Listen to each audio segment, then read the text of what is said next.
চিঠি দিলাম আখির হাতে, চিঠি পাইল আখির মা। এই নিয়ে কেস করিল মাদারগঞ্জ থানা। পাগল মন মন রে কেন আখি আখি করে, পাগল মন মন রে কেন কথা বলে।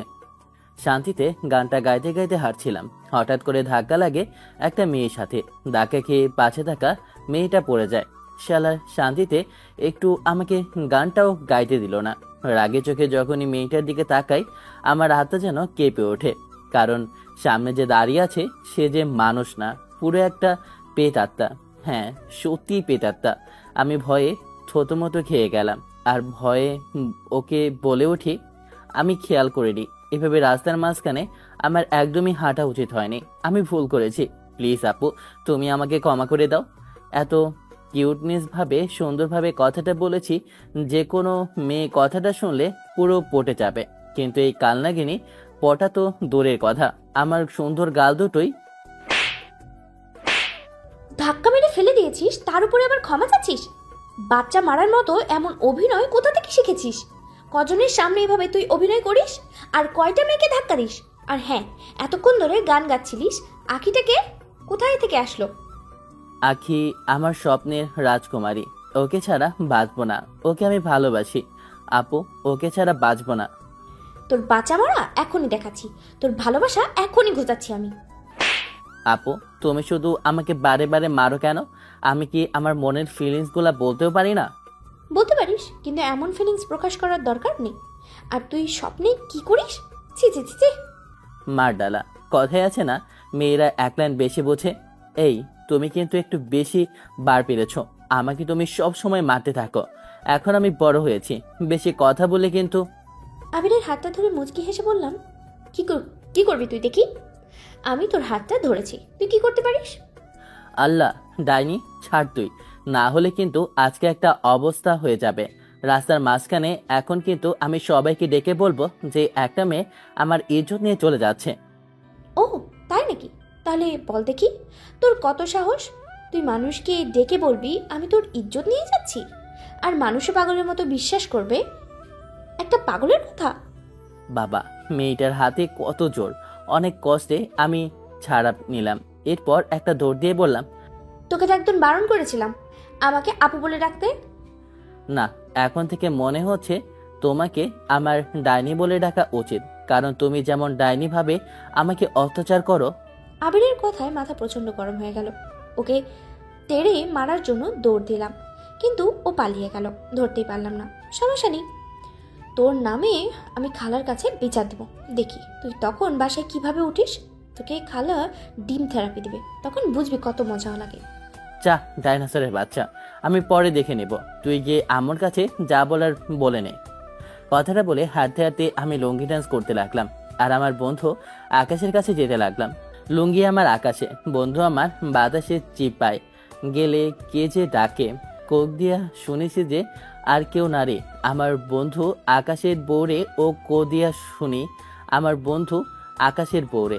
গানটা গাইতে গাইতে রাস্তার ধারে হাঁটতে হাঁটতে যাচ্ছিলাম, তখনই দেখলাম টমটম দোকানের সামনে আকাশ দাঁড়িয়ে আছে। আমি গানটা গাইতে গাইতে ওর কাছে গেলাম। ও গানটা শুনে আমার গায়ের উপর দুই তিনটা লাথি উষ্ঠা সব মিলিয়ে দিয়ে বলে ওঠে, হারামজাদা, তোকে গান গাইতে কে বলে? যে তোর গানের এমন একটা ভাব, ওই ভাব শুনলে আমার নিজেরাই তো ভয় লাগে হারামজাদা। দেখ বন্ধু, তুই আমার গান নিয়ে অবমাননা করতেছিস। আমার গানের পাগল হাজারো মেয়ে, হাজারো সুন্দরী এবং কি হাজারো নায়িকা পারে আমার গান শুনে তো মনে হয় রাশিয়া চলে আসবে। আর এসে তোর গালে দুইটা থাপ্পড় বসিয়ে দিয়ে যাবে, না হলে জুতার বাড়ি দিয়ে যাবে। বন্ধু, তুই আমার বন্ধু না রে, তুই আমার শালা, শালা লাগোস শালা। ইদানিং ট্রেন্ডিং ডায়লগটা মেরেই দিলাম। এটা শুনেই আমাকে ধরে দুই তিনটা ঘুষি দিয়ে বলল, শালা প্রতিবন্ধী থেকে শিখে এসে আমাকে এসব ডায়লগ মারা হচ্ছে, আজকে তোর খবর আছে। বন্ধু তুই আমাকে এভাবে মারতে পারলি? ভেবেছিলাম আজকে তোকে আমি একটা খুশির খবর দেব, কিন্তু তুই আমাকে মেরেছিস, তাই আজ আমি বলবো না। শালা ন্যাকামো না করে কি হয়েছে সেটা বল, আর কি এমন খুশির খবর যেটা তুই বলতে চাস? বন্ধু, সাদিয়ার সাথে কথা বললাম। কথা বলার পর জানতে পারলাম যে সাদিয়ার মা তোকে নাকি পছন্দ করে। তাহলে বল বন্ধু, ওই খবরটা শোনার পর তোর সাদিয়ার মায়ের প্রতি কেমন ফিলিংস আছে? শালা ফিলিংস না, আর তোর এটা হচ্ছে খুশির খবর। আজকে তোর খবর আছে, ফাজলামো করার আর সীমা নেই। তোরে খবর করব, না হলে কিন্তু আজকে আমার নামও কিন্তু আকাশ না। আকাশ চিন্তা গেছে, তাই দৌড়ে ওখান থেকে পালানো ছাড়া আর কোনো উপায় দেখছি না। এক দৌড়ে বাসায় চলে আসি। বাসায় এসে দেখি আম্মু রান্না করছে। পেছন থেকে আম্মুকে জড়িয়ে ধরে বলে উঠি, আম্মু কি রান্না করছো তুমি আজকে আমার জন্য? তোর এখনো বাচ্চামো স্বভাবগুলো যায়নি না। এত বড় হয়েছিস, তারপরে এমন দুষ্টুমি কেন করিস বাবা? কি করব, আমার যে ভালো লাগে না, শুধু দুষ্টুমি করতেই তো ভালো লাগে। শুধু শুধু রাগিনি। মেয়েটাকে কেন তুই রাগিয়ে দিস? জানিস না মেয়েটা একটু রাগী টাইপের। তোমার বোনের মেয়ে বলে কথা, ওর তো একটু রাগ থাকবেই। যা, সন্ধ্যা হয়ে গেছে, উপরে গিয়ে হাত মুখ ধুয়ে বসে পড়, আমি খাবার দিচ্ছি। আমি ওপরে চলে গেলাম। ওপরে গিয়ে ফ্রেশ হয়ে খাবার টেবিলে বসলাম। আম্মু খাবার দিয়ে যায়। খাবার খেতে খেতে আপনাদেরকে আমার পরিচয়টা দিয়ে দিই। আমি আবির চৌধুরী, পরিবারের একমাত্র সন্তান। আমার আগে পরে কেউ নেই, কিন্তু আমার খালাতো বোন সব থেকে বেশি ফাজিল, সব থেকে আমাকে বেশি জ্বালাতন করে, কিন্তু কেন করে তা জানি না। আর আমি একটু ফাজলামো বেশি করি, আপনারা তো তা দেখেছেনই। আমার বাবার ছোটখাটো একটা বিজনেস আছে, আর ওটা দিয়ে আমাদের ভালোই চলে যায়।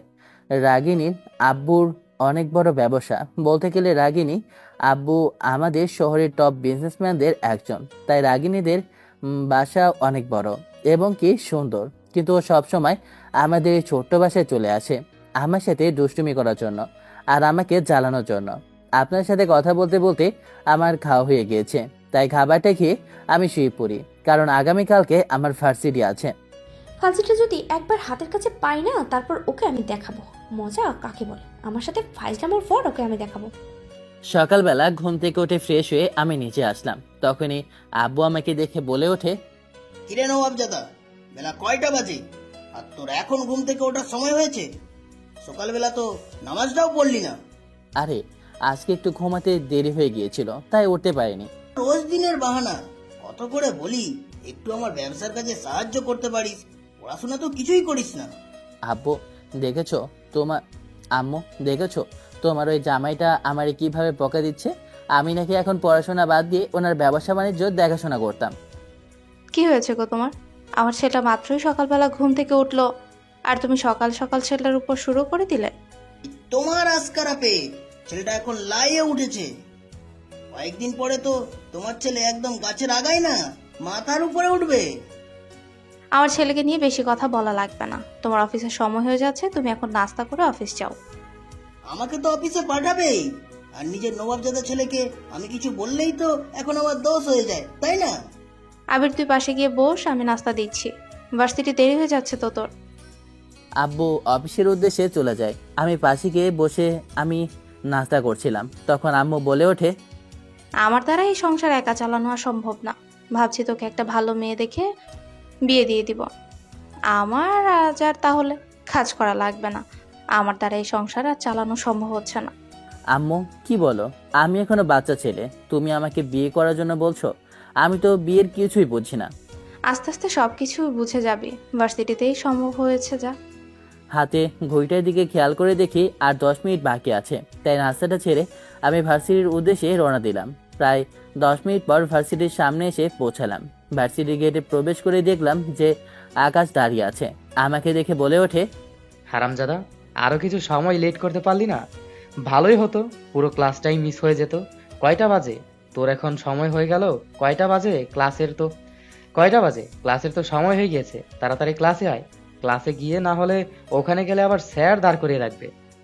আমি আর আকাশ দুজনে ক্লাসে প্রবেশ করি। ক্লাসে প্রবেশ করতে দেখি কাজ শুরু হয়ে গিয়েছে। এটা আমার নিত্যদিনের কাজ। এভাবে দেরি করা। স্যার আমাকে দেখে একটু বিরক্ত হয়ে কিছু বকা দিল। স্যার জানে আমি স্টুডেন্ট হিসাবে ভালো, তাই বেশি কিছু বলেনি। আসলে আজকে একটু ইম্পর্টেন্ট ক্লাস ছিল, ওই সময় আমি দেরি করেছি, তাই একটু রাগ হলো। আমি ক্লাস করছি। ক্লাস শেষ করে আমি আকাশ দুজনে বের হয়ে ক্যাম্পাসে গিয়ে দুজন গল্প করছিলাম। তখনই আমাদের সামনে শ্রাবণী এসে, আবির গতকাল কি তোমাকে কল করেছিল, কিন্তু ফোন তোমার বন্ধ ছিল। কি হয়েছে তোমার? আরে বলো না, গতকালকে আমার ফোনটা নষ্ট হয়ে গিয়েছিল, তাই সার্ভিসিংয়ে দিয়েছিলাম। কেন, কোনো সমস্যা হয়েছিল নাকি? শ্রাবণী আমার ক্লাসমেট। ও যখন প্রথম ইউনিভার্সিটিতে অ্যাডমিশন নেয় তখন ও প্রথম আমার সাথে ফ্রেন্ডশিপ করে। আর শ্রাবণীর বাবা হচ্ছে এই শহরের এমপি। ওর বাবার অনেক ক্ষমতা আছে আর টাকার তো পাহাড় আছে, কিন্তু শ্রাবণী কোনো ছেলেকে পাত্তাই দেয় না। শ্রাবণী হচ্ছে আমাদের কলেজের সব থেকে সুন্দরী মেয়েদের মধ্যে একজন, কিন্তু কী কারণে ও যে আমার সাথে ফ্রেন্ডশিপ করেছে তা আমি জানি না। আমাদের ফ্রেন্ডশিপ প্রায় 6 মাস, আমার আর শ্রাবণীর। আকাশ, আমরা তিনজনে শুধু বন্ধুদের মধ্যে আছি। আমি এর বাইরে কোনো বন্ধু বানাইনি, কারণ আমার প্রয়োজন নেই। তখন শ্রাবণী আবার আমার উদ্দেশ্যে বলে ওঠে, আবির চলো, তোমাকে নিয়ে আমি একটু শপিংয়ে যাব। আমার একটু কাজ আছে, চলো তুমি আমার সাথে। আমাকে এখন তোমার সাথে শপিংয়ে যেতে হবে? হ্যাঁ, এখনই যেতে হবে। আর আকাশ, তুমি না হয় বাসায় চলে যাও। আমি আসলে একটু ভয়ে থাকি, কারণ একটাই, যদি রাগিনী আপু একটাবার বুঝতে পারে যে আমি শ্রাবণীর সাথে মেলামেশা করছি, তাহলে তো আমাকে জানে মেরে ফেলে দেবে। এমনকি একটা ফোন অলরেডি আমাকে দিয়ে ফেলেছে। ও, রাগিনী আপুর কথা তো আপনাদেরকে বলে নেই তার সম্পর্কে। আসলে রাগিনী আপু দেখতে হেব্বি সুন্দরী। এক কথায় বলতে গেলে রাশিয়ান মেয়েদের থেকে কম না। কারণ একটাই, রাগিনী আপুর জন্ম হয়েছে বিদেশে, আর আমার খালা যিনি বিদেশে বিয়ে করেছে, আসলে উনি বাংলাদেশি ছিল, কিন্তু ছোটবেলা থেকে উনি বিদেশেই রাশিয়ায় বড় হয়েছে। আমার খালা পড়াশোনার সুবিধায় রাশিয়া যায়, আর ওখানে ওনাদের লাভ ম্যারেজ হয়।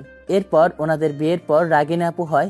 এরপর ওখান থেকে বাংলাদেশে চলে আসে, এরপর এখানে সেটেল হয়ে যায়। আমার আম্মু সবার বড় ছিল বিধায় আমার আম্মু পড়াশোনা করতে পারেনি, তাই আমার আম্মু আর লাভ ম্যারেজ হয়ে ওঠা হয়নি। কারণ আমার নানা নানি মারা যাওয়ার আগে আমার আম্মুর বিয়েটা দিয়ে দিয়েছিল আমার আব্বুর সাথে। কিন্তু রাগিনী আপু সবসময় শুধু আমাকে বকা দেয়, আর আমি কোনো কাজ করলে উল্টাপাল্টা যদি কোনো কিছু হয় তাহলে সারাদিন আমাকে থাপড়াতে থাকে। তাই রাগিনী আপু দেখতে রাশিয়ান মেয়েদের মতো। তখন আবার শ্রাবণী বলে ওঠে, কি হলো আবির, তুমি এত কি ভাবছো? বুঝতেছি না, তুমি কি যাবে কি যাবে না। হ্যাঁ বুঝতে পারলাম, কিন্তু তুমি আমাকে কেন নিয়ে যাবে? আর আকাশকে তো নিয়ে যেতে পারো, ওকে সাথে করে নিয়ে যাও, আমার তো কাজ আছে। ঠিক আছে, তোমার যাওয়া লাগবে না, আমি একাই চলে যাচ্ছি। কথাটা বলি আমি হাঁটে ধরলাম। দেখলাম শ্রাবণী রেগে আছে। এসব দেখে আকাশ বলে ওঠে, আরে ভাই, তুই ওর দেখে বাচ্চাদের মতো শুরু করছিস। আর শ্রাবণে তোকে এত করে বলছে, এটা না আমার এমনিতেই দেরি হলে বাসায় আম্মু বকাঝকা করে। তুই খালামাকে বলে দিস তুই একটু বাইরে এসেছিস। আরে ভাই, সমস্যা তো হচ্ছে গিয়ে আমার আম্মুর না, সমস্যাটা হচ্ছে রাগিনী আপুর। ওই আপুটার যদি আমাকে একবার ধরে তাহলে তো চাঁদে পাঠিয়ে দেবে। আচ্ছা ঠিক আছে, সমস্যা নেই। তোকে কলে না পেলে তো আমাকে কল দিবে, আমি বলে দিব। কিন্তু বন্ধু, একটা কথা আমি ভেবে পাচ্ছি না যে তুই দুইটা শুধু তোর পেছনে কেন পড়ে আছে। আসল তুই শালা প্লে বয়, তোর পিছনে তো পড়বেই। শালা তুই হচ্ছিস নষ্ট, আমি না সারাদিন তুই শালা তুই হচ্ছিস নষ্ট, আমি না সারাদিন তুই ওর পেছনে থাকিস। আর আমার বেলায় হলে তুই যত সব আকাম করে বেড়াস হারামজাদা। একবার সুযোগ পেয়ে দেখি, তখন দেখবি কি করি। এরপর আমি ওখান থেকে দৌড়ে শ্রাবণীর কাছে যাই। শ্রাবণীর কাছে গিয়ে ওর হাত ধরে বলে উঠি, সরি। ঠিক আছে ঠিক আছে, তোমার আর এত নাটক করা লাগবে না। তুমি একটু আসলেই আমার সব রাগ অভিমান দূর হয়ে যায়। জানি না তোমার হাসির মধ্যে কি আছে। আমার হাসির মধ্যে ম্যাজিক আছে। কথাটা বলে দুজনে হাসতে লাগলাম। এরপর শ্রাবণী হঠাৎ করে আমার হাত ধরে ভার্সিটির মেন গেট দিয়ে বের হতে লাগলো, আর সব ছেলে আমার দিকে হিংস্র চোখে তাকিয়ে রইল। কারণ একটাই, শ্রাবণী যে এই ভার্সিটির সব থেকে সুন্দরী মেয়ে, আর ওর পেছনে হাজারো ছেলে পড়ে আছে। কিন্তু শ্রাবণী কখনো কাউকে পাত্তা দেয়নি, কিন্তু আমাকে দেখে সবাই জ্বলে। কারণ এক হচ্ছে গিয়ে আমার খালাতো বোন রাশিয়া, আর দ্বিতীয় হচ্ছে সব থেকে সুন্দরী মেয়ে। দুজনই আমার সাথে চলে। আমি শ্রাবণীর সাথে একসাথে রিক্সায় উঠে দুজন শপিং মলের উদ্দেশ্যে রওনা দিলাম। একটু সময় পর আমরা শপিং মলের সামনে এসে পৌঁছালাম। ভেতরে গিয়ে শ্রাবণী ওর কিছু জামা নেয়। এত বড় শপিং মল, এখানে সব ব্র্যান্ডের জিনিস পাওয়া যায়, আর ওরা সব সময় এইসব জায়গা থেকে শপিং করে। আমি যা পছন্দ করে দিব তাই ও কিনবে, না হলে নেবে না। কিন্তু এমনটা কেন করে তা আমি আজও জানি না। তখন শ্রাবণী আমাকে নিয়ে ছেলেদের একটা দোকানে যায়। তখন ও আমার দিকে তাকিয়ে ওর পছন্দ অনুযায়ী জামা কাপড় নিতে লাগলো। তখন ওর উদ্দেশ্যে বলে উঠি, আমার তো আছে, আর এইসব প্রয়োজন নেই, আমার হাতে তো টাকা নেই। এই চুপ কর, এত কথা তোমাকে কে বলতে বলেছে? আমি কি একবার বলেছি তোমাকে টাকা দিতে হবে? আমি তোমাকে পছন্দ করে কিনে দিচ্ছি। তোমার এত সমস্যা কি? চুপ করে থাকো। দেখো, আমার কাছে এসব খারাপ লাগে, কেউ যদি আমাকে এভাবে কিছু নিয়ে দেয়। ও ঠিক আছে, তাহলে তুমি আমাকে আপন ভাবো না। আচ্ছা ঠিক আছে, তাহলে আমি আর শপিং করব না, এসব ফেলে দিলাম। শ্রাবণী কথাটা বলে ওর শপিং করা যা আছে সব ফেলে দেয় ফ্লোরে। আর আগে গজগজ করতে করতে যখনই বের হবে, আমি বুঝি না পাই মেয়েদের এত রাগ কোথা থেকে আসে।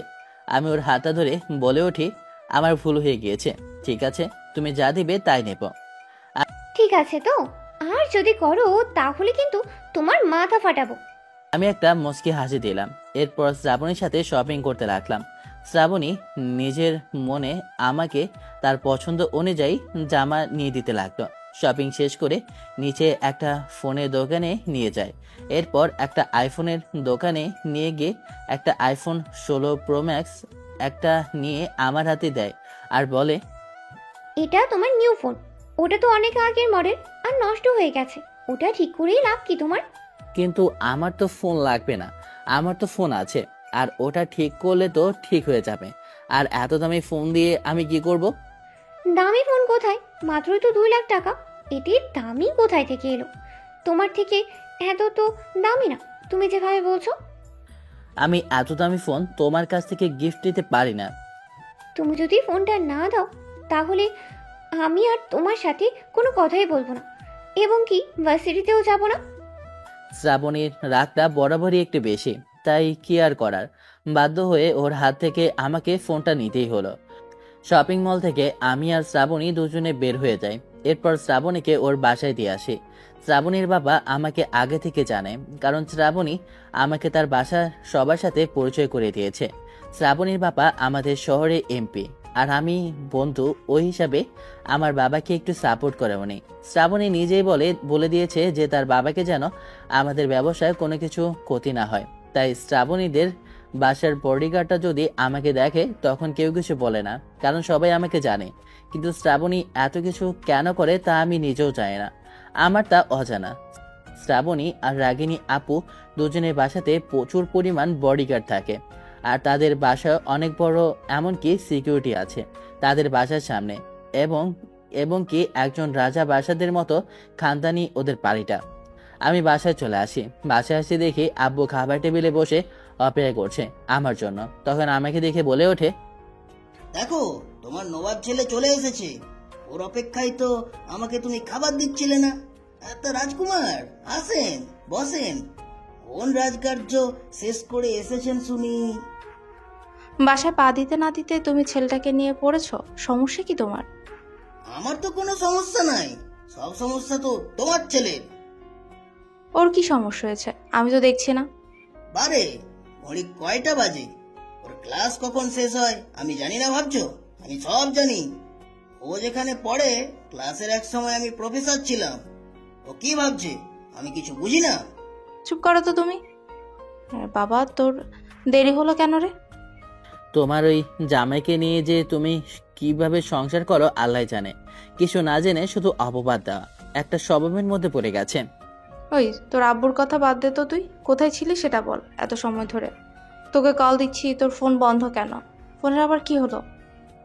আরে ফোন এটা এমনি ভালো না, চার্জ থাকে না, থেকে থেকে বন্ধ হয়ে যায়, হয়তো বা বন্ধ হয়ে গিয়েছিল তাই। তোর হাতে এত শপিং দেখছি, আর দেখছি তো অন্য একটা ভেতরে নতুন ফোন। টাকা কোথায় পেলি? তোকে তো আমরা টাকা দিইনি। আরে ওই শ্রাবণী আছে না, ও জোর করে কিনে দিয়েছে, আমি নিতে চাইনি, তারপর ও আমাকে জোর করে নিয়ে দিয়েছে। কতবার বললাম তারপরে শোনেনি।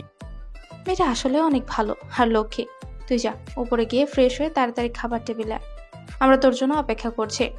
আমি উপরে চলে যাই, ওখানে গিয়ে ফ্রেশ হয়ে খাবার টেবিলে আসি, খাবার খেতে লাগলাম। তখন আব্বু বলে ওঠে, ভার্সিটিতে তো তোর সবসময় যাওয়া লাগে না, একটু আমার কোম্পানিতে এসে তো সময় দিতে পারিস, সবকিছু আস্তে আস্তে বুঝে নিতে পারিস। তোকে তো এখনো কোম্পানিতে কেউ জানেই না। এইটুকু একটা কোম্পানি, তাই বলে আবার আমাকেও যেতে হবে? ভাব নিস না, বুঝতে পেরেছিস তুই?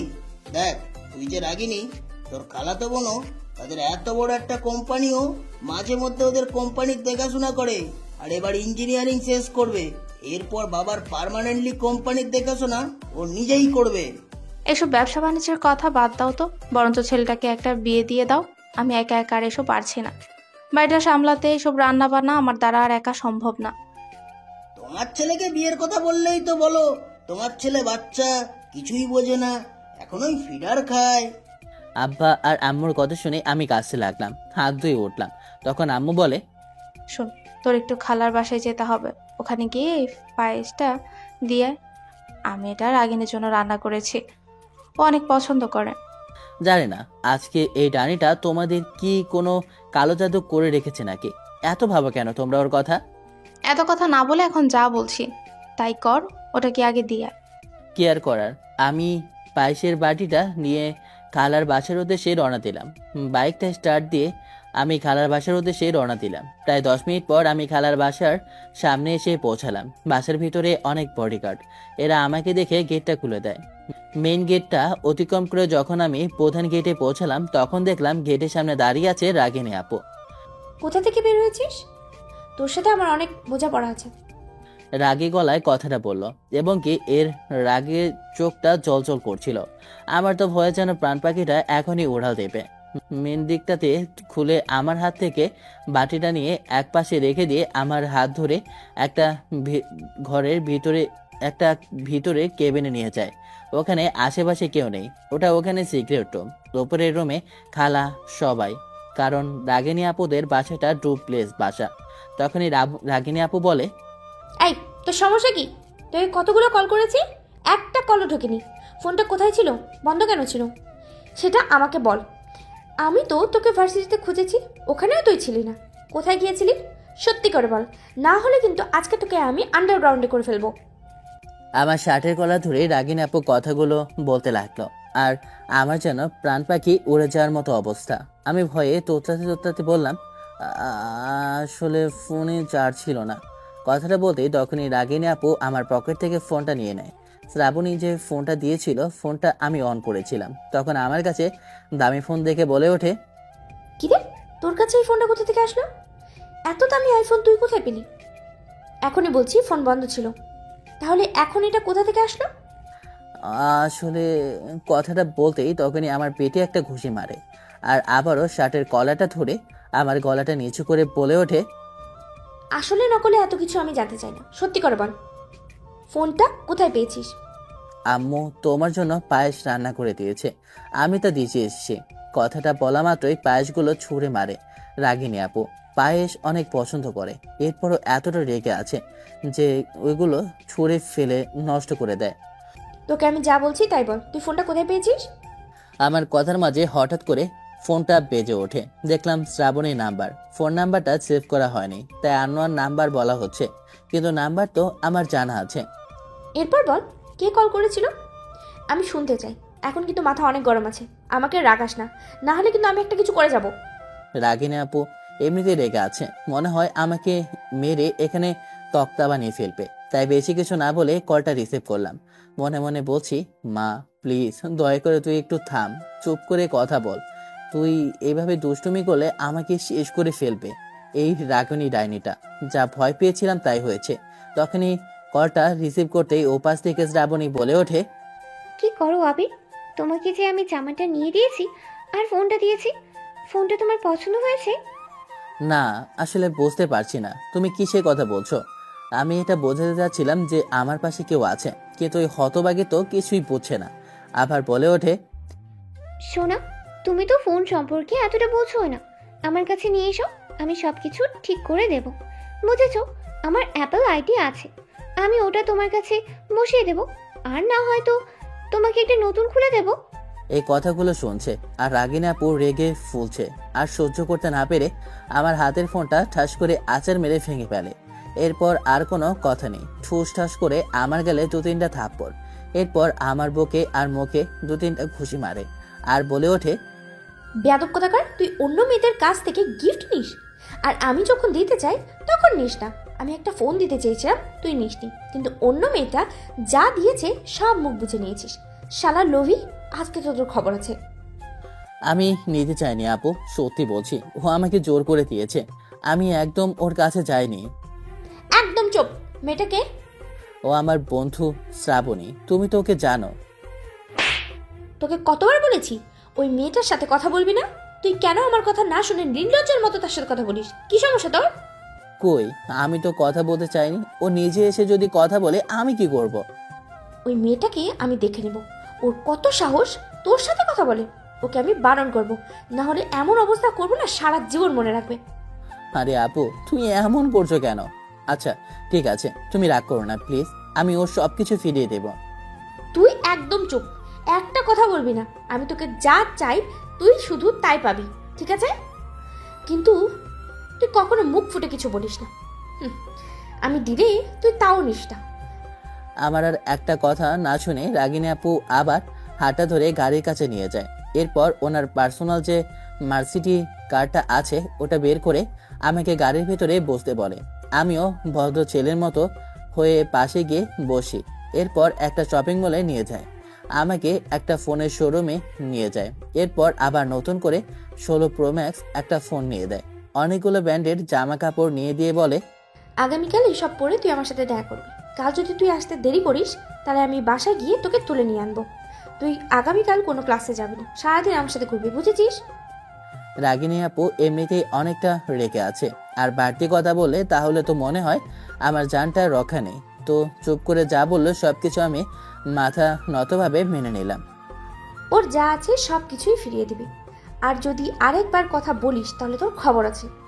আপু, আমি একটা বাচ্চা ছেলে, তুমি এই বাচ্চা ছেলের উপর এত নির্যাতন কেন করো?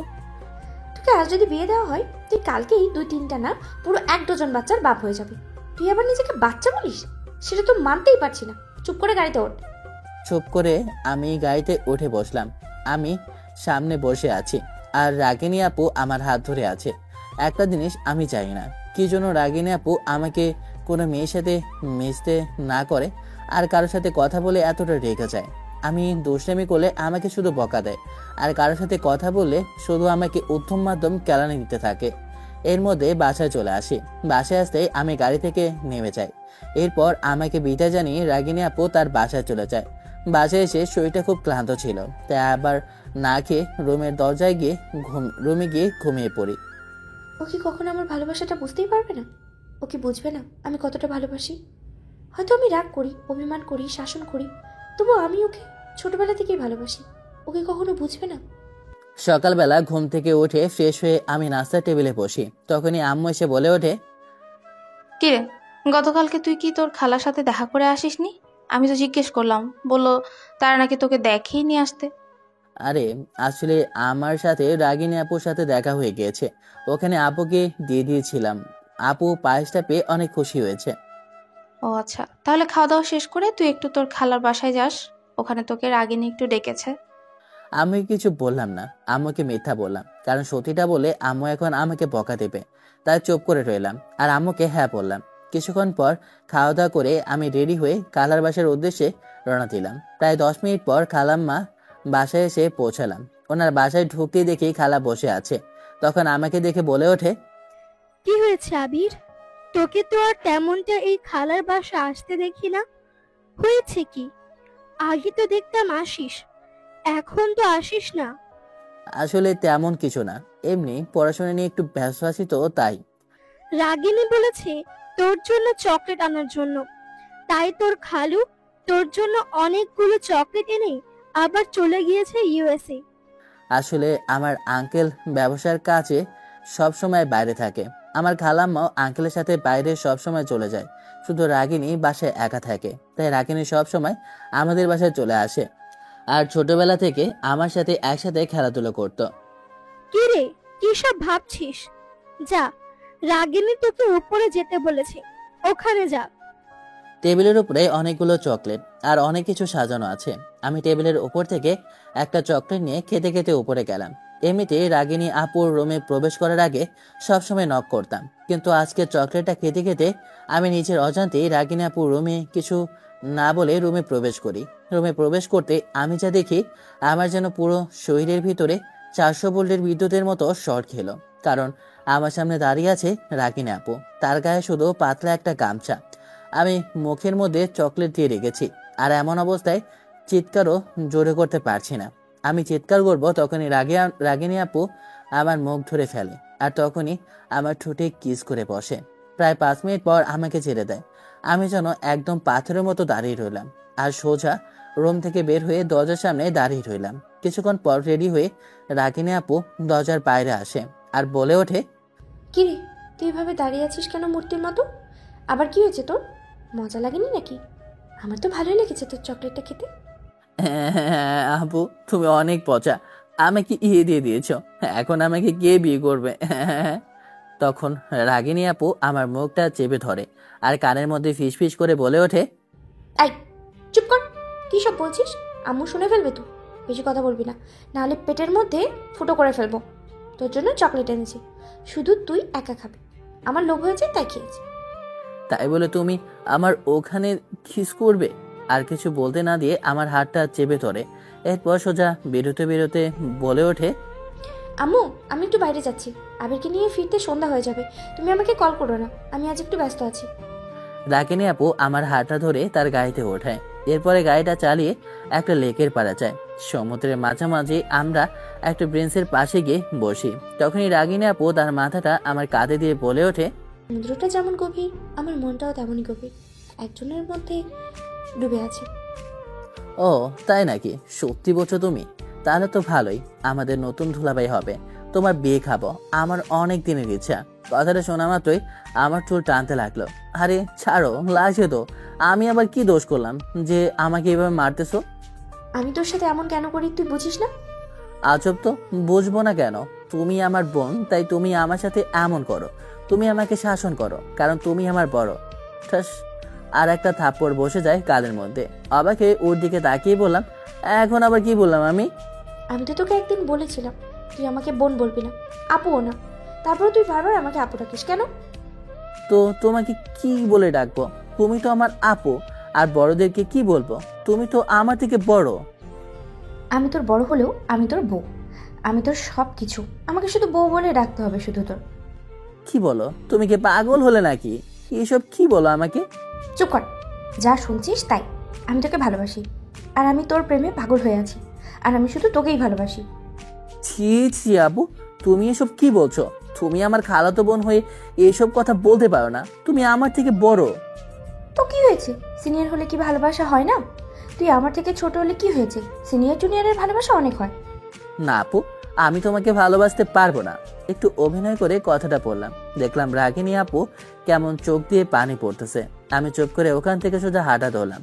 রাগিনী আপু আমাকে পেছন থেকে একবারও ডাকলো না, শুধু সমুদ্রের দিকে তাকিয়ে কান্না করতে লাগলো। ভালোবাসা এতটা সহজ নাকি? বুঝেছি সে আমাকে ভালোবাসে, তাই বলে এখনই ভালোবাসার কথাটা বললেই হবে? হ্যাঁ, আমিও তাকে ভালোবাসি। তার মানে এই না এখন তাকে আমার ভালোবাসার কথাটা বলে দিয়ে তাকে ধরা দিব। আমি বাসায় চলে আসি। সারাদিন হয়ে গেল, কিন্তু আমাকে রাগিনী আপু একটা কল বা SMS কিছুই করলো না। এর আগে এমন কখনো হয়নি যে রাগিনী আপু সারাদিন আমাকে কখনো কল বা SMS করেনি। হয়তোবা আমার এই কারণে মন খারাপ আছে। আমি তো সময়ের অপেক্ষায়। আমার এক্সামটা শেষ হলে তাকে আমি নিজেই প্রপোজ করব। আমার কাছে অনেক খারাপ লাগলো। আমি কিছু বললাম না। আমি রুমে এসে শুয়ে পড়লাম, কারণ সারাদিন আজকে আর কল করিনি রাগিনী আপু, তাই রুমে এসে পড়লাম। সকালবেলা আবার ভার্সিটি আছে। আবির, তুমি আমার ভালোবাসা বোঝোনি। তোমাকে আমি দেখাবো ভালোবাসা কাকে বলে। যে ভালোবাসা তুমি আমাকে দাওনি, সেই ভালোবাসার জন্য তুমি কান্না করতে করতে আমার কাছে ফিরে আসবে। সকালবেলা ঘুম থেকে উঠে ফ্রেশ হয়ে ভার্সিটির উদ্দেশ্যে রওনা দিলাম। আজকে সারাদিন রাগিনী আপুর কোনো খোঁজ নেই। আম্মুকে জিজ্ঞাসা করলাম, আম্মু, রাগিনী আপু কি তোমাকে কোনো কিছু বলেছে? আজকে সারাদিন ওকে যে দেখতে পাচ্ছি না, রাতেও আমাকে কোনো কল করেনি। আমি জানি না মেয়েটার হয়েছে কি, তোর সাথে কিছু হয়েছে নাকি এর আগে? তো এমন কখনো হয়নি, যার জন্য মেয়েটা কখনো এমনটা করেনি। আমি আর কিছু বললাম না, জোর করে নাস্তা টেবিলে বসলাম। তখনই আব্বু ওপর থেকে নিচে নামতে নামতে বলে ওঠে, কিরে নালায়ক, তুই ঘুম থেকে এখন উঠেছিস? তোর আম্মুকে যেভাবে বলেছি তোকে ঘুম থেকে ওঠানোর জন্য সকালবেলা, তোকে কি তোর আম্মু ডাকেনি? ওকে আমি সেই সকালে ডেকেছি, ও ঘুম থেকে ওঠেনি। তাতে কি করব? মনে হয় সারাদিন ক্লান্ত ছিল তাই ঘুমিয়ে পড়েছে। তা আমিও আর ডিস্টার্ব করিনি। তোমার আদরের ছেলে তো, তাই কত কিছুই না বলবে। অনেক কিছু পরিশ্রম করে এসেছে, সারাদিন অফিসে থাকে, তাই তো শরীর ক্লান্ত থাকবেই, এটাই স্বাভাবিক। আমার ছেলেকে এত কথা না বলে কাজের কথা বলো। তোর সাথে এমপি আনোয়ারের কি সম্পর্ক, যার জন্য সে আমাকে গতকাল কল করে বলেছে দেখা করার জন্য? তোর সাথে কি কোনো কিছু হয়েছে নাকি? জিজ্ঞেস করেছিলাম, সে বলেছে তোর বিষয়ে কথা বলবে। আব্বুর কথায় কিছু বুঝলাম না, যে আমার সাথে কেন বা আমার সম্পর্কে কেন বা আব্বুর সাথে কথা বলতে চায়। আমি তো শ্রাবণীকে কোনো কিছুই বলিনি। তখনই আব্বু আমায় বলে ওঠে, কিরে, কি হয়েছে? চুপ কেন? আমাকে উনি ডেকেছে কেন? তুই কি কিছু করেছিস নাকি? আরে আমি কিছু করতে কেন যাব? আমি কিছু করিনি। উনি কেন ডেকেছে তুমি জানো। দেখ, যেহেতু তোর নাম বলেছে, তাহলে অবশ্যই তুই কিছু করেছিস। সত্যি করে বল। তখন আব্বুকে সবকিছু খুলে বললাম। সবকিছু শোনার পর আব্বু বলে, তাহলে তো কোনো সমস্যাই নেই। ঠিক আছে, আমি দেখি কি বলতে চাই উনি। আমি নাস্তাকে আম্মুকে বিদায় জানিয়ে ভার্সিটির উদ্দেশ্যে রওনা দিলাম। বন্ধু আমার রসিয়া কাঠের উপর বসাইয়া গোতায় গোতায় মোরে গান শিখাইছে। না, এভাবে গান ভালো লাগছে না। গান গাইতে হবে মমতাজের। বন্ধু যখন বলইয়া আমার বাড়ির রাস্তা দিয়ে হাইটটা যায়, বুকটা ফাইটটা যায়, বুকটা ফাইটটা যায়। গানটা গাইতে গাইতে আমি ক্যাম্পাসের ভিতরে প্রবেশ করলাম। তখন এই পেছন থেকে আকাশ ডাক দিয়ে বলে ওঠে, কিরে বন্ধু আমার লুচ্চা করলি আবার কি আকাম তোর মুখ দিয়ে আমি এখনই শুনতে পারছি। দোশালা, আমি একটু খুশিতে আছি, এই জন্য তো গান গাচ্ছিলাম। তুই দেখছি শুধু আমাকে উল্টা আর পাল্টা কথা বলার জন্য বসে আছিস। হো, তাই তো শোনা। বলো, তোমার এত খুশির কারণটা কি? আমার তো শোনার জন্য মনটা উতল পাতল হয়ে যাচ্ছে। আরে আমার আন্ডাকালের বন্ধু, তোকে তো সবসময় আমি সব কথাই বলি, এখন আর কি শুনতে চাস? ওরে শালা, কথাটা চাইপা দেওয়ার চিন্তায় আছিস? এত নাটক না করে আসল কাহিনীটা কি ওটা আমাকে খুলে বল। যদি না বলিস তাহলে কিন্তু এখন তোর উপর উত্তম মাধ্যম চলবে, পরে আমাকে বলতে পারবি না তোকে আমি বলার জন্য সুযোগ দিই নাই। এখন তোকে বলছি সুন্দর করে, তুই আমাকে বিষয়টা বল, না হলে কিন্তু আজকে তোর উপর 2-1 ঘা পড়ে যাবে বলে দিলাম। আমার কিন্তু কথাটা শুনতেই হবে। মনে মনে বললাম, শালাকে যদি কথাটা বলি তাহলে তো আমাকে ধরে বেঁধে রেস্টুরেন্টে নিয়ে গিয়ে বিল ধরিয়ে দেবে। কি রে হারামি শালা, কথা বলিস না কেন? কি বলেছিস সেটা আমাকে খুলে বল। তোর মনের ভিতর কথাটাও কেড়ে নিয়ে শুনতে চাই। তোর নানির সাঙ্গা শালা, ওইটাই বলতে চাই। কি শালা, তুই যাই বলিস না কেন, ওই কথা থেকে তুই এখন বাঁচতে পারবি না। আসল কাহিনীটা বল। আকাশ আমার গলাটা চেপে ধরে কথাটা বলল। তখন আমি না পেরে আকাশকে বললাম, আসলে বন্ধু, আমার কাছে না লজ্জা লাগছে তোকে কথাটা বলতে। কি যে করি আর কি যে শরম। হারামজাদা, তোর যদি এতই শরম থাকে তাহলে তুই এখানে এসেছিস কেন? বাসার মধ্যে চুড়ি আর শাড়ি পরে বসে থাকতি, তারপরে তো ভালো হতো, কোনো ছেলে এসে তোকে বিয়ে করতো। তু শালা, তুই দেখি একটা লুচ্চা, তোকে বলি একটা, তুই শুনিস আরেকটা। শালা লুচ্চা আমি না তুই, তা আমি ভালো করেই জানি। শুধু আমি না তোর পুরো দর্শক জানে, যারা তোর গল্প শুনতে চেয়েছে। আর তুই কেমন তা তো আমি ভালো করেই জানি। এখন সোজাসুজি বল, হয়েছেটা কি? তখন আমি আকাশকে সবকিছু খুলে বলি। সবকিছু শোনার পর আকাশ আমার দিকে হেসে গলায় হাত দিয়ে বলে ওঠে, তাহলে তো বন্ধু আর কোনো কথাই নাই। এখন তুই আমাকে নিয়ে রেস্টুরেন্টে নিয়ে যাবি আর ভালো করে খাওয়াবি। আজকের পক্ষ থেকে তোর হবে ট্রিট, আর ওইটাতে মজাটা আমি নিব, বুঝতে পেরেছিস? চল তাহলে এখন রেস্টুরেন্টে। কথাটা বলে আকাশ আমার হাত দুইটা ধরে টানতে টানতে রেস্টুরেন্টের দিকে নিয়ে যেতে লাগলো। ঠিক তখনই শ্রাবণী কোথা থেকে এসে আকাশের সামনে বলে ওঠে, কি হয়েছে আকাশ? তুই এভাবে কেন আবেগে টানতেছিস? হয়েছেটা কি? ওই সে একটা বিশাল ব্যাপার হয়েছে, ওটা জানার দরকার নেই। এখন দরকার হচ্ছে আমাকে ট্রিট দিবি আবির। কেন তোকে শুধু শুধু খাওয়াবে? ও কি জন্য? আর আমার সাথে কিছু কথা না বলে এখান থেকে তো তোকে আমি যেতে দিচ্ছি না। দেখ বোন, জ্বালাইস না, পেটের মধ্যে ক্ষুধায় আমার অনেক ইঁদুর দৌড়াচ্ছে। আচ্ছা ঠিক আছে, আমার এত কিছু জানার প্রয়োজন নেই তোর থেকে। তুই আবিরের কাছ থেকে কিছু খেতে চাস, সমস্যা নেই, এখানে 10,000 টাকা আছে, তোর যা ইচ্ছে তা দিয়ে খেয়ে আয়। আমার আবিরের সাথে কিছু কথা আছে। শ্রাবণী আমাকে এত টাকা দিয়েছে তা আমি নিজেও কখনো ভাবতে পারিনি। 10,000 টাকা তো আমার পুরো 1 মাসের হাত খরচ। আবির শালাকে যদি আমি হোটেলে নিয়ে যেতাম তাহলে সর্বোচ্চ 1 থেকে 200 টাকা আমাকে খাওয়াতো। ও যে কিপটা, কিন্তু আমি তো দেখি একেবারে এক থানে 10,000 মেরে দিয়েছি। বা আকাশ বা, তোর মাথায় কত বুদ্ধি রে। শ্রাবণী, তুমি ওকে এত টাকা কেন দিচ্ছ? ও ওকে আমি 200-300 টাকা খাইয়ে দিতাম, শালা পেট পুড়ে খেয়ে এখান থেকে বিদায় নিত। এত টাকা দেওয়ার তো কোনো প্রয়োজন ছিল না তোমার। আরে সমস্যা নেই, তোমার সাথে আমার কিছু কথা আছে। আকাশ, তুমি যাও। শ্রাবণীর কথা শুনে আকাশ ওখান থেকে চলে যায়। তখন শ্রাবণী আমার হাতটা ধরে ও সোজা ক্যাম্পাসের ভিতরে নির্জন একটা গাছের নিচে নিয়ে যায়। আরে শ্রাবণী, তুমি আমাকে এখানে নিয়ে এসেছো কেন? কি জন্য? আর কি বা বলতে চাও, আর যা আকাশের সামনে বলতে চাও না? আরে তুমি আগে আমার সাথে বসো তো, আমার তোমাকে অনেক অনেক কিছু বলার আছে। শ্রাবণীর কথা কিছুই বুঝে উঠতে পারলাম না। তখনই হঠাৎ করে হাতের ফোনটা বেজে ওঠে। শ্রাবণীকে বললাম, 1 মিনিট দাঁড়াও, আমি ফোনটা ধরে নিচ্ছি, এরপর তোমার কথাগুলো শুনতেছি। কথাটা বলে ফোনটা রিসিভ করলাম। তখনই ওপাশ থেকে, তোর ভার্সিটি শেষ হলে একটু আমার অফিসে আসিস, তোর সাথে একটু আমার কথা আছে। কেন আব্বু, কি হয়েছে? আমার সাথে আবার কি কথা? কি কথা তা আমার ফোনে বলতে পারবো না, তুই অফিসে আসিস তখন না হয় বলবো। কথাটা বলে কলটা আব্বু কেটে দেয়। কিছুই বুঝলাম না কেন এমনটা হলো, আর আব্বু হঠাৎ করে অফিসে যাওয়ার জন্য কেনই বা বললো। তখন আমি ফোনটা রেখে দেখি শ্রাবণী নেই। ওকে খুঁজতে লাগলাম। হঠাৎ করে দেখি শ্রাবণী কোথা থেকে হাতে একটা ফুলের তোড়া নিয়ে এসে হাঁটু গেড়ে বলে ওঠে, ভাবি, তোমাকে এতদিন কথাটা বলবো বলবো বলে বলাই হয়নি। জানি না তুমি কি মনে করবে তাই, কিন্তু নিজের মনের কথাটা যদি না বলি তাহলে হয়তো অন্য কেউ বলে দেবে। তার জন্য আর নিজেকে রাখতেই পারিনি। আমি আসলে ভাবি, তোমাকে যখন প্রথম দেখি তখন থেকেই তোমাকে ভালো লাগে। এই ভালো লাগা যে ধীরে ধীরে ভালোবাসায় পরিণত হবে কখনো ভাবতেও পারিনি। ভাবি, আমি তোমাকে ভালোবেসে ফেলেছি প্রথম দিন থেকেই। তুমি আমার ভালোবাসাটা ফিরিয়ে দিও না আবির। শ্রাবণীর এমন কথায় আমি যেন নিজের কানকে বিশ্বাস করতে পারছি না। আমি ভেবেছি শ্রাবণী শুধু আমাকে ভালো একজন বন্ধু মনে করে, কিন্তু কি হলো আবির, চুপ করে আছো কেন? কিছু বলছো না যে তুমি? শ্রাবণীকে আমি উঠিয়ে বলে উঠি, দেখো, সত্যি বলতে তুমি যা চাচ্ছ তা কখনো সম্ভব না। কথাটা শোনা মাত্রই ফুলগুলো ছুঁড়ে মেরে বলে ওঠে শ্রাবণী, কেন সম্ভব না আবির? আমার কোথায় কমতি আছে বলো? আমার বাবার টাকা, ধন সম্পদ সব অধিপত্য তোমার, আমার কিসে কম? রূপে গুণে সব আছে, তাহলে কেন সম্ভব না আবির? শ্রাবণী তুমি শান্ত হও প্লিজ। এমন বিষয় না, তুমি কোনো অংশে কম না। তোমার মতো মেয়ে পাও যে কারোই ভাগের মতো। তোমার মতো মেয়ে আমার মতো ছেলে ডিজার্ভ করে না। তুমি আমার থেকেও বেটার কাউকে আশা করো।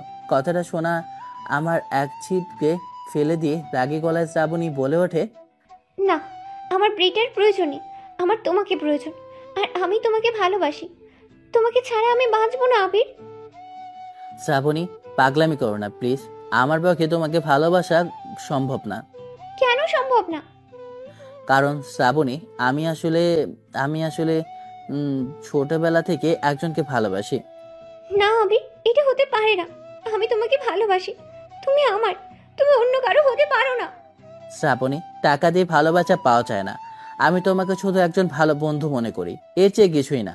আমি তোমাকে ভালোবাসতে পারবো না, কারণ আমি মনটা অন্যজনের জন্য বাধা আছে। কথাটা বলে আমি ওখান থেকে হাঁটা তুললাম। পেছন ফিরে তাকালাম না। জানি শ্রাবণী কান্না করছে, কিন্তু আমার যে কিছু করার নেই। আমি যে রাগিনী আপুকে ভালোবাসি। আমি আব্বুর অফিসে চলে আসি। অফিসে আসি দেখি আব্বু বসে আছে, তার সামনে কয়েকটা সুইট কেস, আর আমি আসে বলে ওঠে, তুই কি এমপি আনোয়ারের মেয়ের সাথে কোনো সম্পর্কে আছিস? আব্বুর কথা শুনে আমি থমকে দাঁড়ালাম। কি বলবো বুঝতে পারছি না। তখনই আব্বু আবারও বলে ওঠে, কিরে, কথার উত্তর দিচ্ছিস না কেন? তুই কি ওর সাথে কোনো সম্পর্কে জড়িয়ে আছিস? আমি তোমাকে পরে বলছি, কিন্তু এই সুইটকেস এখানে কেন বলো? এখানে কেন? আর তুমি আমাকে কি এগুলা দেখানোর জন্য ডেকেছো? হ্যাঁ, আমি তোকে এগুলো দেখানোর জন্যই ডেকেছি। কিন্তু কেন? কারণ এমপি আনোয়ারের লোক এসে এগুলো দিয়ে গিয়েছে, আর এগুলো তুই খুলে দেখ কি আছে। আব্বুর কথা শুনে আমি সুইটকেসগুলো খুললাম। খুলে যা আছে তা আমি দেখে অবাক হয়ে গেলাম, কারণ ওগুলোর মধ্যে আছে টাকা আর অনেকগুলো স্বর্ণ গয়না। তখন আমি আব্বুকে উদ্দেশ্য করে বললাম, আব্বু এসব কি? আর এসবের মানেই বা কি? কিছুই তো বুঝতে পারছি না। আমার সাথে শ্রাবণীর সাথে শুধু বন্ধুত্বের সম্পর্ক, আর তোমাকে উনি কেন এগুলো পাঠিয়েছে? আমাকে একটু আগে কল করে বলেছে তুই আর শ্রাবণী নাকি একে অপরকে ভালোবাসিস, তাই শ্রাবণীর বাবা তোর সাথে ওনার মেয়ের বিয়েটা দিতে চাচ্ছে। আজকে শ্রাবণী আমাকে ওর ভালোবাসার কথাটা আমাকে বলেছে, কিন্তু আমি ওকে না করে দিয়েছি। তার মানে তুই কি ওকে ভালোবাসিস না? না আব্বু, আমি ওকে ভালোবাসি না। আমি শুধু ওকে আমার একজন ভালো বন্ধু মনে করি। এর চেয়ে অন্য কিছুই না। ও শুধু আমার একজন ভালো বন্ধু মাত্র। কিন্তু এমপি আনোয়ার যে বলেছে তার মেয়ের বিয়ে তোর সাথে দিবে, পাশে এই কথাটা আমাকে ফোনে বলেছে। তোদের মধ্যে যদি কোনো সম্পর্ক না থাকে তাহলে তুই কাকে ভালোবাসিস? আব্বুর কথা শুনে আমি চুপ করে মাথা নিচু করে রইলাম। তখনই আব্বু আমার উদ্দেশ্যে আবারও বলে ওঠে, দেখ, এসব বিষয় নিয়ে চুপ করে থাকিস না, কারণ এটা তোর ভবিষ্যৎ নিয়ে, এটা তোর ভবিষ্যতের বিষয়। এসব কথা যদি তুই এড়িয়ে যাস তাহলে দেখা গেছে একটা সমস্যার মধ্যে তোকে পড়তে হবে। আমি আর চুপ থাকলাম না, আব্বুকে সব সত্য কথাটা বলে দিলাম। আমি যে রাগিনী আব্বুকে ভালোবাসি। সবকিছু শুনে আব্বু আমার মাথায় হাত বুলিয়ে বলে ওঠে, আমার আর তোর মায়েরও রাগিনীকে পছন্দ, কিন্তু তোকে সে কথাটা বলিনি। আমি ওই কথাটা নিয়ে ভাবছিলাম ওর বাবার সাথে কথা বলবো, কিন্তু একটা ভয় কি জানিস, সেটা হচ্ছে আমাদের যে স্ট্যাটাস তার চেয়ে বড় হাইট প্রফেসর স্ট্যাটাস হচ্ছে রাগিনীর বাবা। সে ভয়ে আমাদের কখনো ওখানে গিয়ে কথা বলার সাহস হয়নি। তুই যেহেতু ওকে ভালোবাসিস, তাই তোর ভালোবাসার ক্ষেত্রে আমি অবশ্যই ওকে গিয়ে বলবো। না বাবা, তোমার বলার প্রয়োজন নেই, কারণ রাগিনীও আমাকে ভালোবাসে। ও আমাকে বলেছে, কিন্তু আমি ওকে বলেছি ওকে আমি ভালোবাসি না। আমার কথা শুনে আব্বু যেন অবাক দৃষ্টিতে তাকিয়ে রইল। তখন আব্বু বলে ওঠে, তোর কথা আমি ঠিক বুঝতে পারছি না, তুই কি বলতে চাচ্ছিস? একবার বলিস তুই ভালোবাসিস, আবার বলিস তুই ভালোবাসিস না, এর মানে কি? না আব্বু, আমি এখন সরাসরি বলতে চাই না ওকে। ঠিক আছে, তোর যা ভালো মনে হয় তুই তাই কর, আমি ওদেরকে এসব ফিরিয়ে দিচ্ছি। আমি অফিস থেকে সোজা বাসায় চলে আসি। বাসায় এসে খাওয়া দাওয়া করে ঘুম দেই। তখনই হঠাৎ করে ঘুমটা ভেঙে যায় ফোনের শব্দে। ফোনটা রিসিভ করতে ওপাশ থেকে আকাশ বলে ওঠে, তোকে কতগুলো কল করেছি, একটা কলও তুই রিসিভ করিসনি, কোথায় আছিস? আরে ভাই, আসলে বলিস না, শরীরটা খুব খারাপ লাগছে আর মনটাও ভালো নেই, তাই শুয়ে আছি। তোর আবার কে পিছন মারতে গেল যে যার জন্য তোর মন খারাপ হয়ে গেছে? কাহিনীটা কি? আরে ভাই, সত্যি বলছি, আমার মনটা ভালো নেই। আচ্ছা, কি হয়েছে তুই আমাকে সবকিছু খুলে বল। আমি রহিম চাচার দোকানে বসে আছি, ওখানে না হয় সবকিছু খুলে বল, আমি ওখানেই বসে আছি। বিছানা থেকে উঠে আমি আকাশের কাছে যেতে লাগলাম। একটু সময় পর দেখলাম রহিম চাচার দোকানের সামনে বসে আছে আকাশ। আমি মনমরা করে মাথা নিচু করে আকাশের কাছে যেতেই ও আমার উদ্দেশ্যে বলে ওঠে, কি রে, তোর হয়েছেটা কি বুঝলাম না। মন খারাপ কেন? এত মন খারাপ করলে হবে নাকি? হয়েছেটা কি আমাকে তো সবকিছু খুলে বলতে হবে। যদি খুলে না বলিস তাহলে সমস্যার সমাধান কি করে দিব? আরে ভাই বলিস না, শ্রাবণীর সাথে আর রাগিনীর সাথে যা হয়েছে সবকিছু খুলে বলি। সবকিছু শোনার পর আকাশ আস্তে আস্তে বলে ওঠে, ভাই, এক হচ্ছে গিয়ে সুন্দরী সিনিয়র আপু, আরেক হচ্ছে গিয়ে আমাদের ভার্সিটির টপ সুন্দরী ও বুদ্ধিমতী মেয়ে, তার উপর তার বাবার অটল সম্পদ আর পাওয়ার আছে। দেখ, এসব নিয়ে মজা করিস না, এমনি তো আমার মনটা ভালো নেই। এখন তুই সত্যি করে বল, মন থেকে তুই কাকে চাস? আপনি কিন্তু কোনো অংশেই কম না। আর রাগিনী আপু কি, আমি দেখেছি আর লক্ষ্য করেছি, রাগিনী আপু তোকে মনে হয় মন থেকে ভালোবাসে, কারণ সব সময় তোর খোঁজ খবর আমার কাছ থেকে নিত। তুই কি করিস, কার সাথে কথা বলিস? আচ্ছা, তুই কি করিস, কারোর সাথে কথা বলিস কিনা? কোথাও কোনো বাজে অভ্যাসে আসক্ত আছিস কিনা? ছোটবেলা থেকে আমি রাগিনী আপুকে পছন্দ করতাম, কিন্তু উনি আমার বয়সে বড় ছিল আর আমি ওনার বয়সে ছোট ছিলাম, তাই আমি বুঝতাম না। কিন্তু সময়ের সাথে ধীরে ধীরে বুঝতে পেরেছি যে আমি মন থেকে রাগিনী আপুকে ভালোবেসে ফেলেছি, কিন্তু কথাটা বলার মতো সেই সাহসটুকু আমার হয়ে ওঠেনি। কারণ একটাই, সেটা হচ্ছে ভয়। কিসের এত ভয় ছিল তোর, যার জন্য তুই রাগিনী আপুকে তোর ভালোবাসার কথাটা বলতে পারিসনি? আমার কথা শুনে যদি রাগিনী আপু আমার থেকে চলে যেত বা এই বিষয় নিয়ে যদি ফ্যামিলিতে কোনো কিছু বলতো, তাহলে আমাকে কখনোই ছাড়তো না। আর আমি আমার আব্বুকে আর আম্মুকে অনেক ভালোবাসি, কিন্তু সেদিন যখন রাগিনী আপু আমাকে প্রপোজ করে, সেদিন আমি বিশ্বাস কর, পৃথিবীর সব থেকে যদি কোনো খুশির কথা হয়ে থাকে, সেটা হচ্ছে রাগিনী আপুর ভালোবাসার কথা প্রকাশ করার কথাটা। সেদিন আমি সত্যি আত্মহারা হয়ে গিয়েছিলাম। এতটাই আমার কাছে ভালো লেগেছে যে মন চেয়েছিল আমি জড়িয়ে ধরে কান্না করতে করতে রাগিনী আপুকে বলি আমিও যে তার প্রেমে পাগল হয়ে আছি, আমিও যে তাকে পাগলের মতো ভালোবাসি। তাহলে তুই কেন রাগিনী আপুকে বলেছিস যে তুই তোকে ভালোবাসিস না? আমি চেয়েছিলাম রোমান্টিক ভাবে আমি রাগিনী আপুকে আমার ভালোবাসার কথাটা প্রকাশ করব। তার জন্য আমি অনেক সুন্দর করে মনের মধ্যে কবিতা গেঁথে রেখেছি। ওরে আমার কবি জনি সিং রে! দুরহালা, তোর সব সময় দুষ্টুমি ছাড়া আর কোনো কথা আসে না, ফাজিল একটা। আমি আর আকাশ আরো কিছু সময় ধরে কথা বললাম। দেখলাম রাত অনেক হয়ে গিয়েছে, তাই বাসায় চলে আসলাম। বাসায় আসতেই আম্মু বলে ওঠে, কিরে, এত সময় ধরে কোথায় ছিলে আর ফোনটা বন্ধ কেন? মন খারাপ করে এভাবে রয়েছিস কেন? না আম্মু, তেমন কিছু না, আর হয়তোবা ফোনে চার্জ ছিল না, তাই বন্ধ হয়ে গিয়েছে। আমি আকাশের কাছে গিয়েছিলাম। আম্মু কথাটা শুনে আমার কাছে এসে মাথার মধ্যে হাত বুলিয়ে দিয়ে বলে ওঠে, দেখ বাবা, মন খারাপ করিস না। তোর কাছে যা ভালো লাগে তুই তাই কর। আমরা তো তোর সবসময় ভালোই চাই। আমি আর কিছু বললাম না। আমি গিয়ে খাবার টেবিলে বসলাম। আম্মু এসে খাবার দিয়ে ওপরে চলে যায়। আমি খাওয়া দাওয়া করে নিজের রুমে চলে যাই। রুমে এসে রাগিনী আপুর কথা ভাবতে ভাবতে ঘুমিয়ে পড়ি। আবির, তুমি আমার ভালোবাসাকে কষ্ট দিয়েছো। আমি জানি না আমাকে সব কিছু তুমি তুমি আমাকে ভালোবাসো বাসো না কেন, আমি জানি না। তুমি আমাকে কষ্ট দিয়েছো, তোমাকে আমি এই কষ্টটা দিব ফিরিয়ে। তখন তুমি বুঝবে ভালোবাসার কষ্ট কেমন। কথাটা বলে আমি এক পুরনো বন্ধু সুমনকে কল করলাম। তখন ফোনটা রিসিভ করতেই ওপাশ থেকেই সুমন বলে ওঠে, কি রে রাগিনী শয়তান, এতদিন পর তোর আমার কথা মনে হলো? আমি দেশে ফিরেছি আজ প্রায় 1 মাস হলো, কিন্তু তোর দেখা নেই। হয়েছেটা কি তোর? কোথায় আছিস? পাই না তোকে। তোকে আমার একটা কাজ করে দিতে হবে, পারবি নাকি সেটা বল আগে, তারপরে আমি তোকে সবকিছু খুলে বলছি। কাহিনীটা কি মামা? সত্যি করে বলতো, হয়েছে এটা কি বিষয়? সুমনকে সবকিছু খুলে বললাম। সবকিছু শোনার পর সুমন হাসতে হাসতে বলে ওঠে, ও বন্ধু, তাহলে তুই অবশেষে একটা পিচ্চি ছেলে প্রেমে পড়ে গেলি। এই সাবধানে কথা বল, আমার জামাইকে নিয়ে উল্টোপাল্টা কথা বললে না তোর অবস্থা আমি খারাপ করে দেবো। ও সরি দোস্ত, আগামীকাল দেখা যাবে, এখন বাই। সকালবেলা ঘুম থেকে উঠে ফ্রেশ হয়ে রাগিনী আপুকে কল করলাম, কিন্তু ওনার ফোনটা দেখলাম ব্যস্ত। এতদিন কল করেছি কিন্তু কখনো দেখিনি ওনার ফোন বিজি। আর সব থেকে অবাক করা হচ্ছে কি, আজ 2 দিন হয়ে গেল আমাকে একটা কলও করলো না, আমার সাথে দেখা করার চেষ্টাও করলো না। নাস্তা টেবিলে বসে এসব ভাবছিলাম, তখন আম্মু বলে ওঠে, কিরে, তুই আবার কি ভাবছিস? নাস্তা ঠান্ডা হয়ে যাবে তো, খেয়ে নে। আম্মুর কথাটা শুনে আমার ঘোর কাটে, তাই আমি নাস্তাটা ছেড়ে বাইক স্টার্ট দিয়ে ভাবতেছি আমি গিয়ে আগে রাগিনী আপুর সাথে গিয়ে দেখা করব। এরপর ওনাকে সবকিছু খুলে বলবো। তখনই দেখলাম সামনে দিয়ে বাইকে করে আকাশ যাচ্ছে। আকাশকে দেখে বাইকটা থামালাম। তখন আকাশ আমার উদ্দেশ্যে বলে ওঠে, ভার্সিটিতে যাবি না? আর ওইটা তো রাগিনীপুর ভার্সিটি, ওখানে তুই কেন যাচ্ছিস? আসলে আমি রাগিনীকে সবকিছু খুলে বলতে চাই, কারণ আমার কষ্ট হচ্ছে ওকে তারা থাকতে। ও, তোর যেটা ভালো মনে হয়, কিন্তু একটা খারাপ খবর আছে। খারাপ কথা শুনে আমি বিস্ময়কর ভাবে তাকে বলি, কেন, আবার কি হয়েছে? শ্রাবণী তোকে প্রপোজ করেছে, কিন্তু তুই তাকে রিজেক্ট করে দিয়েছিস।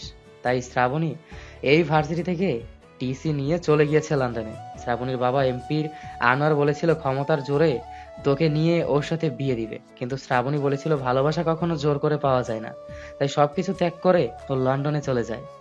কথাটা শুনে খুব খারাপ লাগলো। আকাশ এসব বলে ওখান থেকে চলে যায়। মনটা খারাপ হয়ে গেল আমার, কারণ একটা মেয়ে কতটা ভালোবাসলে আর কতটা কষ্ট পেলে এত বড় একটা সিদ্ধান্ত নিতে পারে। কিন্তু আমিও যে অনকাকে ভালোবাসি, আমারও যে হাত পা বাঁধা। আমি বাইকটা নিয়ে রাগিনী আপুর ক্যাম্পাসের ভিতরে প্রবেশ করলাম। ওখানে ভিতরে প্রবেশ করে যা দেখি তা দেখার পর আমি যেন নিজের চোখে বিশ্বাস করতে পারছি না। আমার যেন পায়ের নিচ থেকে মাটি সরে যেতে লাগলো, যেন নিজের চোখে আমি বিশ্বাস করতে পারছি না। রাগিনী, তুমি তাহলে সত্যি আমাকে ভালোবাসো? হ্যাঁ, আমি তোকে ভালোবাসি। আমি একজনকে ভালোবেসেছিলাম, কিন্তু সে আমার ভালোবাসার মূল্য দিল না। তাই আমি তাকে এখন ভুলে গিয়েছি। তাই আমি তার কথা এখন আর ভাবতে চাই না।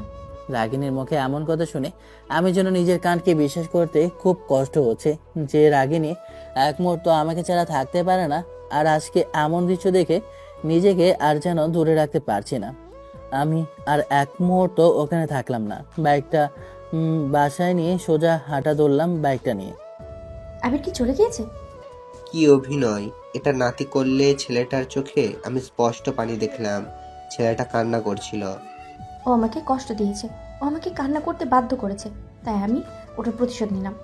কিন্তু এতটা অভিনয় করাটা মনে হয় না উচিত হয়েছে, কারণ ছেলেটা মুখ দেখে আমি বুঝেছি ও সত্যিকারের তোকে মনে হয় ভালোবাসে। ওসব নিয়ে তোর ভাবতে হবে না, ওটা আগে আমি নিজেই ভেবে রেখেছি। আমার যেন বুকটা ফেটে যাচ্ছে কষ্টে। আমার যেন মনটা কাছের মতো ভেঙে গেছে। নিজের কষ্টগুলো কেমন জানি না আমার মধ্যে চলে আসে। চোখে অন্ধকার দেখতে লাগলাম। বাইকটা আমার ফুল স্পিডে চলছে আর আমি এসব ভাবছি। কখন যে একটা ট্রাক এসে আমাকে পেছন থেকে মেরে দেয় নিজেও যায় না। এরপর সবকিছু অন্ধকার, আর কিছু মনে নেই। আবিরকে হসপিটালে নিয়ে এসে আঙ্কেল আর আন্টিকে কল করলাম। হ্যাঁ আকাশ, কি হয়েছে? কোনো সমস্যা নাকি? তুমি এত রাতে কল দিলে? আঙ্কেল, আবিরের কন্ডিশন ভালো না, বাঁচবে কিনা বলতে পারি না। আবির বাইক অ্যাক্সিডেন্ট করেছে আর ডাক্তার কোনো কন্ডিশন বলতে পারছে না, কোথায় যেতে পারে। ওই আমার ছেলের কি হয়েছে? তুমি কান্না করতেছো কেন? আবিরের কি হয়েছে? আঙ্কেল আন্টি দৌড়ে চলে আসে কান্না করতে করতে হসপিটালের কাছে। আকাশ, আমার ছেলে আবির কোথায়? তোর কি হয়েছে? আমার ছেলের কি হয়েছে বাবা? আমি কিছু বললাম না, চুপ করে মাথা নিচু করে রইলাম। আঙ্কেল আর আন্টি কান্না করছে, তখনই রাগিনী আপু কান্না করতে লাগলো। সবকিছু আমার জন্য হয়েছে। ওই দিন যদি আমি এইসব না করতাম তাহলে কখনোই হতো না, এত বড় একটা দুর্ঘটনা ঘটতোই না। মা, তুমি কান্না করো না। দেখো, আবিরের কিচ্ছু হবে না। আল্লাহ পাক আবিরকে তোমার কাছ থেকে কখনো কেড়ে নেবে না। তখন ওই ডাক্তার রুম থেকে বের হয় আর বলে ওঠে, ডাক্তার, আবির এখন কেমন আছে? ওর ওর কিছু হয়নি তো? ওর কিছু হলে আমি যে বাঁচবো না। যত টাকা লাগে আমি দিব, আপনি আমার আবিরকে সুস্থ করুন। দেখুন, টাকা দিয়ে কখনো কারো প্রাণ ফিরিয়ে আনা সম্ভব না। আমাদের যথাযথ আমরা চেষ্টা করেছি, আমরা অপারেশন করেছি। যদি 6 ঘন্টার ভেতরে ওনার জ্ঞান না ফিরে তাহলে হয়তো বা ওনাকে বাঁচানো আমাদের পক্ষে সম্ভব না। আর সবকিছু ওপরওয়ালার উপর, কারণ অ্যাক্সিডেন্টটা খুবই গুরুতর হয়েছে। ডাক্তারের মুখে এমন কথা শুনে আমার যেন বুকটা চিনচিট করে ব্যথা অনুভব করতে লাগলো, আর পায়ের নিচ থেকে মাটি সরে যেতে লাগলো। পুরো মাথা ঘুরছে, আমি জ্ঞান হারালাম। রাগিনী আপু জ্ঞান হারিয়ে মাটিতে পড়ে যায়। আঙ্কেল আর আন্টি ওনাকে উঠানোর জন্য পানি মুখে দিতে লাগলো। জ্ঞান ফিরতেই দেখলাম আব্বু আম্মু আর আঙ্কেল আন্টি দুজনেই সামনে বসে আছে। আমি চোখ মুছে বলি, না, আমার আবিরের কিচ্ছু হবে না, আমি আবিরের কিচ্ছু হতে দেবো না। কথাটা বলে আমি জায়নামাজ বিছিয়ে আল্লাহ তাআলার কাছে হাত তুলে কান্না করতে করতে বলে উঠি, হে রব, হে পরদিগার, তুমি তো আসমান জমিন সবকিছুর মালিক। হে মালিক, তুমি তো মানুষের জীবনদাতা, তুমি তো মানুষের মৃত্যুদাতা। তুমি মানুষকে রিজিক দাও, তুমি মানুষকে সব কিছু দাও, তুমি তো আমাদের মালিক। হে মালিক, আমি তোমার কাছে একটা আবদার রেখেছি, সেই আবদার নিয়ে আমি এখানে এসেছি। আমি যে অসহায়, আমি যে তোমার কাছ থেকে চাওয়া ছাড়ার অন্য কোনো পথ নেই আমার, কারণ তুমি যে আমার মালিক। হে আল্লাহ, তোমার কাছে আমার একটাই চাওয়া, তুমি আমার ভালোবাসার মানুষটার প্রাণ ফিরিয়ে দাও। তার বিনিময়ে তুমি আমার জীবনটা নিয়ে নাও, তারপরও তুমি আমার আবিরের জীবনটা ফিরিয়ে দাও। হে মাবুদ, তোমার কাছে আমার আর কোনো চাওয়া নেই, শুধু এইটুকুই চাওয়া, তুমি শুধু আমার ভালোবাসার মানুষটার জীবন ভিক্ষা দাও। মালিক, তুমি সব কিছু জানো, তুমি সব কিছু বোঝো, সব কিছু তুমি করো, আর তোমার কাছে আমি ভাবি বান্দা হাত তুলে শুধু তোমার কাছে একটা চাওয়াই আশা করছি, তুমি আমাকে ফিরিয়ে দাও না মালিক, তুমি আমাকে আমার ভালোবাসার মানুষটা ফিরিয়ে দাও। কখন যে কান্না করতে করতে আমি জ্ঞান হারিয়ে ফেলি নিজেও জানি না। হোশ ফেরে কারোর কথার শব্দে, রাগিনী, তাড়াতাড়ি আয়, আবিরের জ্ঞান ফিরেছে। আবিরের জ্ঞান ফিরেছে কথাটা শুনে আমি কিসের উপর দিয়ে দৌড়ে চলে গিয়েছি নিজেও জানি না। একধারে আমি আবিরের কেবিনে যাই, গিয়ে দেখি ওর চোখ এখনো ভালো করে খোলেনি। আমি গিয়ে ওকে জড়িয়ে ধরে কান্না করতে লাগলাম। আরে আপনি এইসব কি করছেন? এইসব কিন্তু একদম ঠিক না। আপনার রোগের সমস্যা হতে পারে।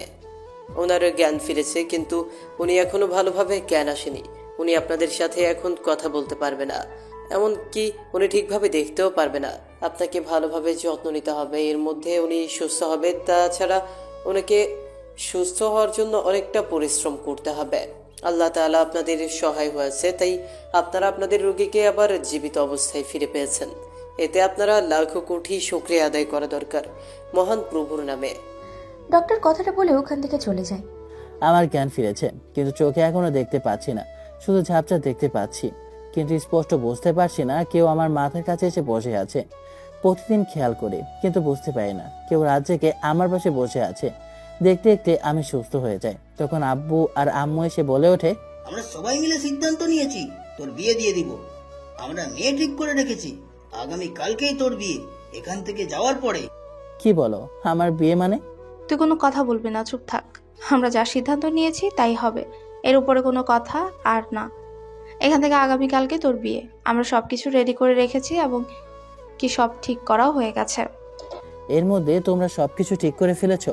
আমি কিছু বললাম না। আব্বু আম্মুর কথা মাথা নত করে মেনে নিলাম, কারণ আমি তাদেরকে ভালোবাসি। আর কার জন্যই বা আমি না করব? যে মানুষটা আমাকে ভালোবাসে না, সে মানুষটা তো এখন অন্য কারো। তাই আমি অভিমান নিয়ে আব্বু আমার কথাটা মেনে নিলাম। বন্ধু, ফাইনালি তাহলে একটা উইকেট পড়েই যাচ্ছে। দেখতে দেখতে একটা অজানা মেয়ের সাথে আমার বিয়েটা হয়ে যায়। আমি এখনো জানি না মেয়েটা কে আর কার সাথে আমার বিয়ে হয়েছে। আমি ছাদে দাঁড়িয়ে আছি, তখনই আকাশ এসে পেছন থেকে বলে ওঠে, কি রে বন্ধু, আজকে তো তোর বিয়েটা অবশেষে হয়েই গেল। আজকে তোর বাসর রাত, তাহলে কেমন খেলা খেলবি? কোন পজিশনে খেলবি? তুই শালা শুধু লুচ্চামি কথা ছাড়া ভালো হতে পারিস না। আমি গেলাম। মন খারাপ, কারণ যে মানুষটাকে ভালোবাসি সে মানুষটাকে পেলাম না। অন্য কাউকে আমাকে আপন করে নিতে হবে। এসব ভাবতেই খুব কষ্ট লাগছে। হাজারো কষ্ট আর বেদনা নিয়ে আমি আমার দরজাটা খুলে রুমের ভেতরে প্রবেশ করলাম। তখনই দেখলাম খাটের উপর ঘোমটা দিয়ে একটা মেয়ে বসে আছে। আমাকে দেখে নতুন বধূ খাট থেকে নেমে আমার পা ধরে সালাম করে। তখন আমি মেয়েটার উদ্দেশ্যে বলে উঠি, দেখুন, হয়তোবা আমি আপনাকে আমার ভালোবাসা দিতে পারবো না, কারণ আমি একজনকে ভালোবাসি। আমার মুখ থেকে কথাটা শুনে মেয়েটা ঘোমটা উঠিয়ে হাতে একটা চাকুনি আমাকে বিছানায় ফেলে দেয় আর বুকের ওপর উঠে পড়ে। কি বললি তুই? আমাকে ভালোবাসতে পারবি না? তুই কাকে ভালোবাসিস তাহলে? আমি যেন আচমকা রাগিনীকে দেখে ভয়ে আঁতকে উঠলাম। আমি তখন ভয়ে বলে উঠলাম, রাগিনী, তুমি এখানে কেন? আর আমার বউ কোথায়? তোর বউ কোথায় মানে? আমি হচ্ছে তোর বউ। আর কে তোর বউ? আর কাকে তুই এখানে চাস? আর কাকে তুই ভালোবাসিস? সত্যি করে বল, নাহলে কিন্তু আমি আমি আমি চুরি দিয়ে ওকে এখনই পুঁতে দেবো। রাগিনী চোখ লাল হয়ে আছে। আমি ভয়ে ভয়ে ভয়ে বললাম, কই, কাউকে না তো। আমি তো কারো কথাই বলছি না। তাহলে তুই তুই বল কাকে ভালোবাসিস? আমি শুধু তোমাকে ভালোবাসি, শুধু তোমাকে, অন্য কাউকে না। তুই যদি আমাকেই ভালোবাসিস তাহলে আমাকে একটা পাপ্পি দে। রাগিনীর এমন বাৎসল্য দেখে আমার হাসি পেয়ে গেল, তাই আমি রাগিনীকে একটা পাপ্পি দিলাম। না, আমার এসব হবে না। কথাটা বলে রাগিনী আমাকে খাটের মধ্যে ফেলে দেয়। এরপরে নতুন একটা ইতিহাস গড়ে ওঠে। আমাদের দুষ্টু মিষ্টি ভালোবাসায় এভাবেই কেটে যায়। আপনাদের কাছে গল্পটা কেমন হয়েছে আশা করি কমেন্ট করে জানাবেন। ধন্যবাদ। আল্লাহ হাফিজ, ভালো থাকবেন সবাই, আর লাইকটা মাস্ট বি করবেন।